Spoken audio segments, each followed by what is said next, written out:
Okay, so now let's have a discussion on the concept of a concurrent transactions. Transaction हमने देख ली हैं कि क्या होती हैं. So now let's move forward. Concurrent transaction mean obviously जब हमको database बना रहे हैं, it's not for single user. एक user के लिए नहीं obviously. There will be multiple user. Database के ऊपर भी होंगे multiple user.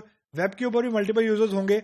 So we have to understand कि whenever there will be multi-user access to the same data, तो इस चीज को बेसिकली कंकरेंट ट्रांजैक्शन बोलते हैं कि शेयरेबल डाटा को एक वक्त में एक से ज्यादा यूजर्स अगर साइमल्टेनियसली एक्सेस करेंगे तो how to handle the issue. Reason, the data is same, data is shareable and every user, मतलब जिसके बाद प्रिविलेज है, user can change the state of data.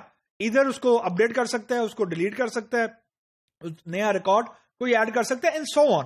तो द पॉइंट इज कि normal transactions and single user transaction is a simple thing to understand and to implement. The problem will come when we will try to implement concurrent transactions. यानी concurrent से basically मतलब है concurrency, कि एक ही वक्त में एक ही डेटाबेस के टेबल के ऊपर मल्टीपल यूजर्स की रिक्वेस्ट आ गई है for example. Then how to deal with it? क्योंकि at the core of the processor, एक बात याद रखें सारे, जितना मजीद तेज प्रोसेसर हो, एक वक्त में एक ही जो स्टेटमेंट है वो एग्जीक्यूट होती है, बाकी जो स्टेटमेंट्स होती हैं वो वेट कर रही होती हैं. That's point number 1.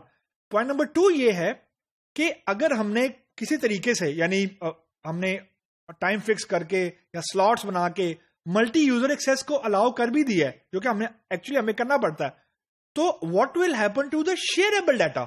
क्योंकि एक वक्त में याद रखें, ऐसा नहीं हो सकता कि एक ही वेरिएबल की वैल्यू या एक ही कॉलम की वैल्यू एक ही वक्त में डिफरेंट यूजर्स के लिए डिफरेंट हो, जो कि होती है, जो कि होगी, जो कि हम डिस्कस करेंगे अभी.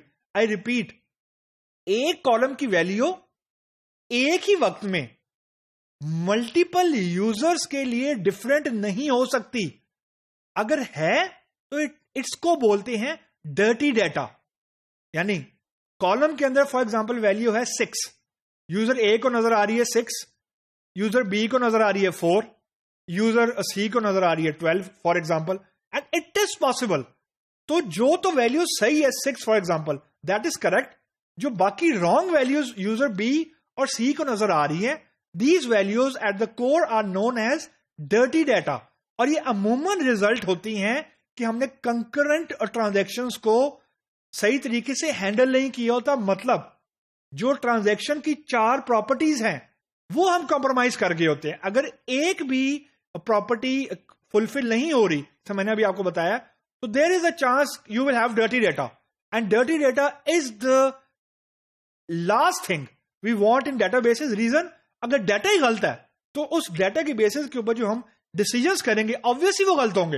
And at time your financial decisions, if they are on the basis of dirty data, then you can understand कि फाइनेंशियल इंपैक्ट किसी भी कंपनी का क्या होगा. तो we need to be very very careful when we are dealing with multiple data, multiple user accessing the share data. यानी वो data जो एक से ज्यादा यूजर्स साइमल्टेनियसली एक्सेस कर सकते हैं, साइमल्टेनियसली चेंज कर सकते हैं.